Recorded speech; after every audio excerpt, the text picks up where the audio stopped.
must watch whether you took the vaccine or not, hopefully a balanced perspective, chiefly as to how this is a precursor or a lead-in to the taking of the mark of the beast.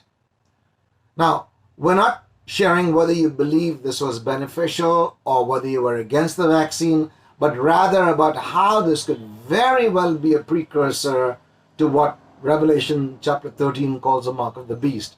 Please allow me to share with you why. Please be open-minded to this. We read in Revelation that if a person does not take the mark of the beast, they would not be able to buy or sell. I'd like to read Revelation 13, 16 through 18. He causes all, both small and great, rich and poor, free and slave, to receive a mark on their right hand or on their foreheads. Verse 17, and that no one may buy or sell except the one who has the mark or the name of the beast, or the number of his name. Here is wisdom, let him that has understanding calculate the number of the beast, for it is the number of a man, 666, which is 666. Now you may say, but Andrew, that never happened. Well, in so many ways it clearly did happen. Please hear me. Because there was a direct mandate from almost all governments and then employers that workers or employees had to take the vaccine or they would lose their jobs. And in reality, thousands, maybe tens, hundreds of thousands of people around the world lost their jobs. Now, those who wanted to keep their jobs, of course, took the vaccine, but those who did not want to lost their jobs. Now, if you lose your job, you stop earning, and that makes you unable to buy, Revelation 13, 17, because you have no income.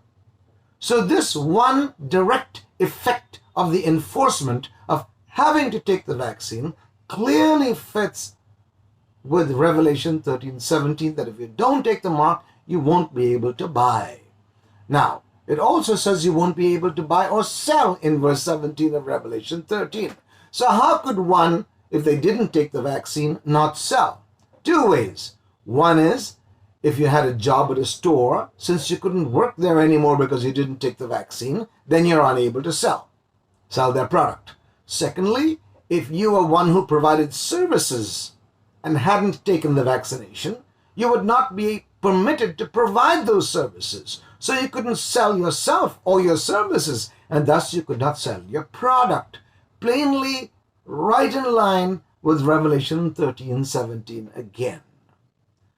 A second very clear-cut fallout from the mandating of the vaccine, even though people had the right to take it or not to take it, was that if you wanted to travel, maybe not so much affecting you domestically in many countries, but certainly internationally if you wanted to fly or travel, most countries in the world required you to have proof of vaccination in order to travel. Now, we know that you've got to have a passport, current valid passport, and a valid visa to travel overseas to another country. But all of a sudden now, in addition to your valid passport and visa, you had to show proof of vaccination or you could not travel overseas. So the limitation or restrictive environment by world governments was enforced and demanded. The result was that many people could not travel to see their own loved ones overseas, even if there was a death in the family, or they were forced to take the vaccine in order to do so. Many of them against their wishes, but they were left with no other option. Sadly, another major fallout, whichever side of the vaccine you are on, is the fact that it caused tremendous stress between people, and not just in the workforce, but in the community and even between family members. Some family members were strongly for it, others were strongly against it, and thus this caused a falling out with many, even immediate family members. And I know this from personal experience, simply because their positions about the vaccine were opposed to each other. So overall, relations between loved ones often became quite strained, and sadly, many of them still are strained as a result. So not only did many of the pro and anti-vaccine folk fall out with one another, but it was even evident within the body of Christ. Yes, in the church. Between congregation members, some were for, some were against, pro and con. Between pastors of one church and another. Between churches, some churches were opposed to it, some churches wholly sanctioned and endorsed it. So overall, it brought a lot of disharmony between so many wonderful people. Sadly, many friendships were lost or broke down. And that never needed to happen if we had but accepted and allowed each other's freedom of choice. You want to take it? Go ahead. You don't want to take it? Go ahead, I support you. You don't want to take it? Go ahead, I support you. If only we could have that width or breadth of thought, love, and acceptance, and freedom of choice. This breaking down or taking away of freedom of choice is clearly a precursor to what things will be like when the real mark of the beast will be required. I hope we understand this. No one was saying that this was the mark of the beast. We're saying it's a precursor, a test run, a trial run. It's clearly a precursor to how things will be like when the real mark of the beast will be required, will be mandated. I have observed through the course of this recent COVID outbreak that some accepted and endorsed it wholeheartedly, while others condemned its enforcement in the strongest terms. I know of one senior pastor's wife who's a medical professional. She called the vaccination a miracle, and thus they strongly urged their congregation to take it. Even had one service for the vaxxed and another for the unvaxxed.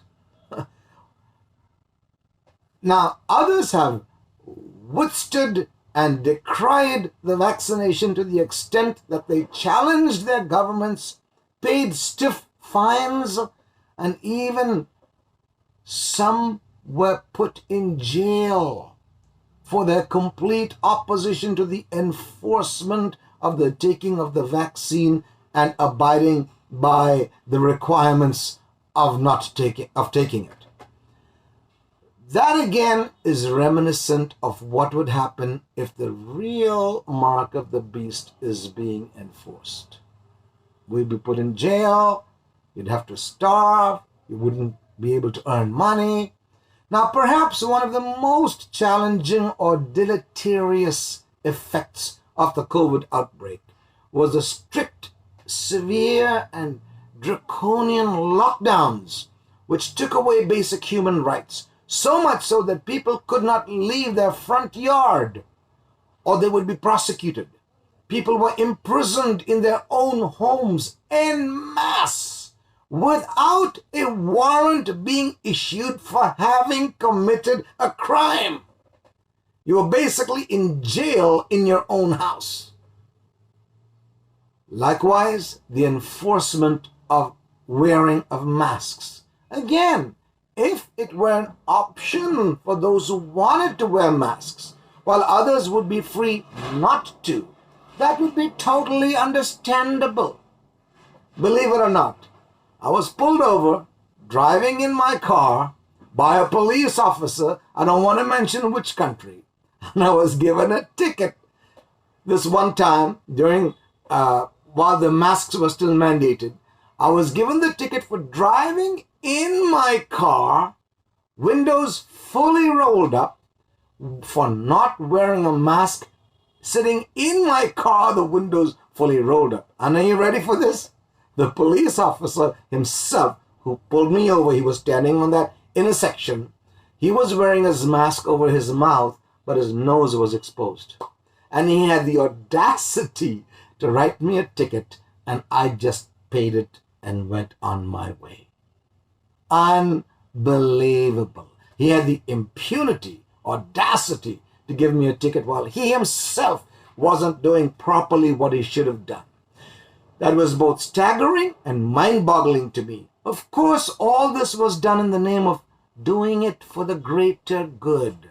Yet all along and all the while, it was filling the government coffers with some good money.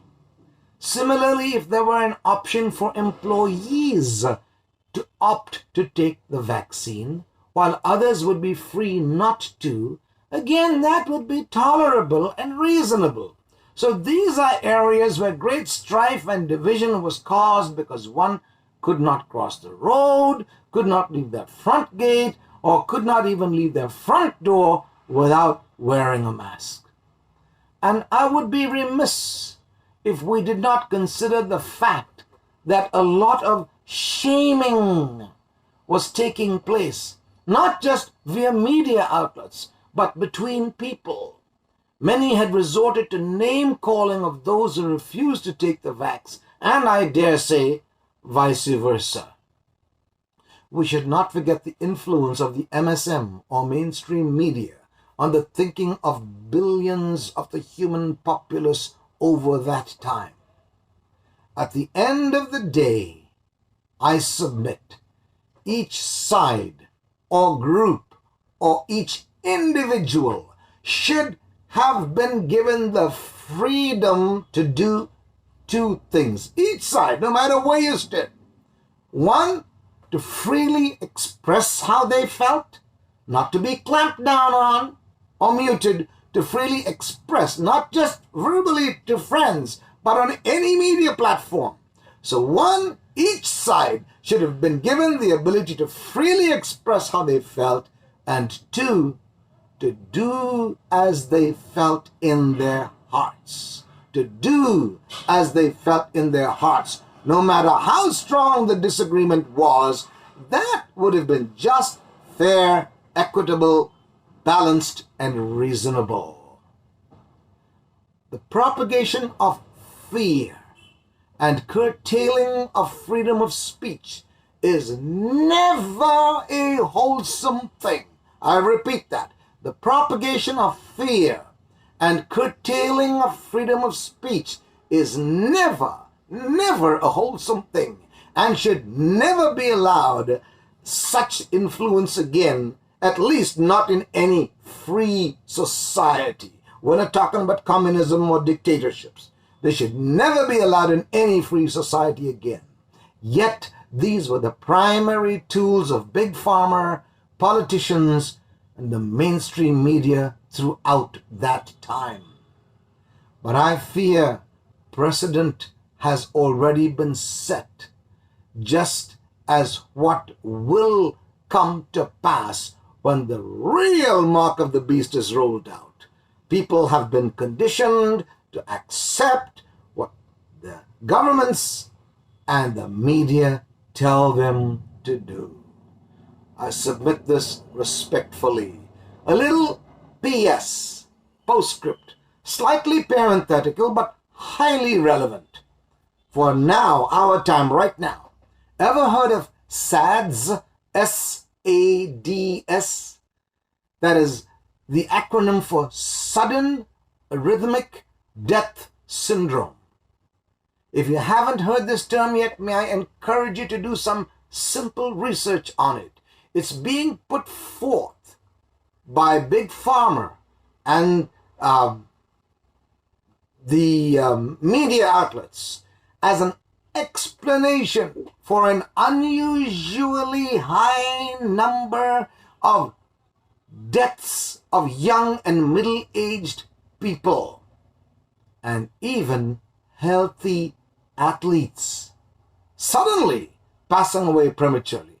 Worth researching. S.A.D.S, if you haven't heard of it.